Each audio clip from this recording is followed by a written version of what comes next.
নমস্কার দর্শক বন্ধুরা, আমি ঘরোয়া রান্নাঘর থেকে অপর্ণা বলছি। আজকে একটা রেসিপি নিয়ে এসেছি আপনাদের সঙ্গে শেয়ার করতে। আমি এখানে 200 গ্রাম বেসন নিয়েছি। আমি এটা দিয়ে আজকে সেউ ভাজা বানাবো। হামেশাই তো বাজার থেকে আমরা কিনে খাই, একটু বাড়িতে বানিয়ে খেলে ভালো খাওয়া হয়, এই আর কি। আসুন বন্ধুরা, কীভাবে বানাচ্ছি দেখিয়ে দিয়ে। 200 গ্রাম বেসনকে আমি প্রথমে চেলে নেব। একটু চেলে নিলে এর ভেতরে ঢেলা ঢেলা গুটলে গুটলে যেগুলো থাকে ময়দা বেসনে, সেই বেসনটা সুন্দরভাবে হালকা হয়ে যায়, কোনো কিছু লাম্পস যাতে না থাকে তার জন্যই চেলে নেওয়া। এই দেখুন কত যেগুলো থাকে, এগুলো শুদ্ধ মেখে করলে জিনিসটা খারাপ হয়ে যায়, ভালো হয় না, এই জন্যই চেলে নেওয়া। বেসনটা চেলে নিলাম। এবার এর মধ্যে যা যা দেবো সেগুলো দেখিয়ে দিচ্ছি। আমি 1 টিস্পুন লবণ নিয়েছি, 1 টিস্পুন হলুদ নিয়েছি, আর একটু কাশ্মীরি লঙ্কা গুঁড়ো নিয়েছি। এগুলো সব দিয়ে দিলাম একবারে। 1 টিস্পুন দিলাম হিং, হিংয়ের স্বাদটা খুব ভাল লাগে খেতে। আর একটু গোলমরিচের গুঁড়ো দিয়ে দিলাম। 200 গ্রাম হিসেবে 2 টেবিল স্পুন আমি তেলটা দিলাম, হোয়াইট অয়েল। এটা দিয়ে এবার একটু ময়াম দেব।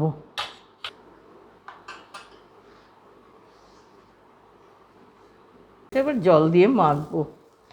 মাপগুলো বেশি বানালে ঠিক ডবল করে দিতে হবে। অল্প অল্প জল দিয়ে আস্তে আস্তে মাখতে হবে। বেসন খুব সফট হয়ে যায় তাড়াতাড়ি মাখাটা, যেন অল্প অল্প করে দিয়ে মাখছি।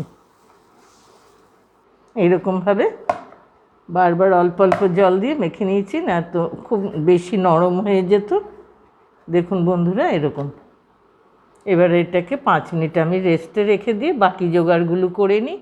দর্শক বন্ধুরা, আমার এই মোল্ডে মেশিনটাতে আমি করব। এই সেউয়ের প্লেটটা নিয়েছি, এর ভেতরে দিয়ে দিলাম। এবার একটু অয়েল ব্রাশ করব, ভেতরটা একটু ব্রাশ করে না নিলে বেসনটাতে আটকে যায়। এবার এটা দিয়ে এভাবে ঘুরিয়ে ঘুরিয়ে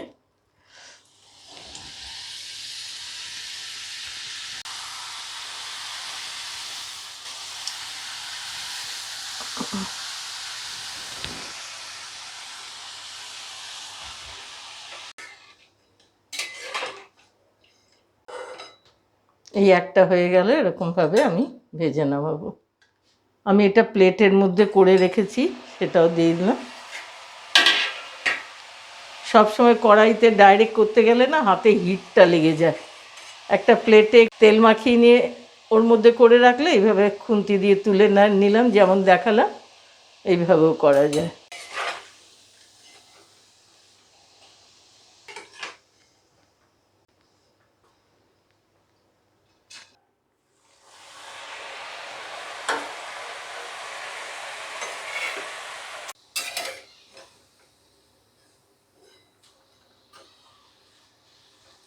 দর্শক বন্ধুরা, আমার সেউ ভাজাটা হয়ে গেছে। আমি একটু সার্কেল করে করে করে করলাম, এটাতেও ভালোই মুচমুচে হবে। আর ওই প্লেটে আগে একটু তেল দিয়ে ব্রাশ করে সেটার উপরে করলে হয় কি, হাতে হিটটা লাগে না, কেন এটা খুব বেশি গরম। ডাইরেক্ট করতে গেলে আমাদের হাতে একটু গরমের ছ্যাঁকাই খাই। এইভাবে বানিয়ে নিলে বানাতেও সুবিধে, পরিশ্রম হয় না, হাতে হিটটাও লাগে না। এই জন্য আপনাদের সঙ্গে এই কায়দাটা করলাম। আর প্রচুর 1 লিটার তেল নয়, আমি অল্প তেলে একটু ছোট কড়াইতে করি, যাতে তেলটাও এক জায়গায় থাকে আর ভাজাটাও নিখুঁত হয়ে যায়। দর্শক বন্ধুরা, আমার রেসিপিটা ভালো লাগলে লাইক করবেন, নতুন বন্ধুরা বেল আইকনটা টিপে সাবস্ক্রাইব করবেন, অনেকের সঙ্গে শেয়ার করবেন, বাড়িতে বানিয়ে খাবেন। আজকের মতো রাখছি, ভালো থাকবেন, ভালো খাবেন, আবার নতুন রেসিপি নিয়ে আসবো।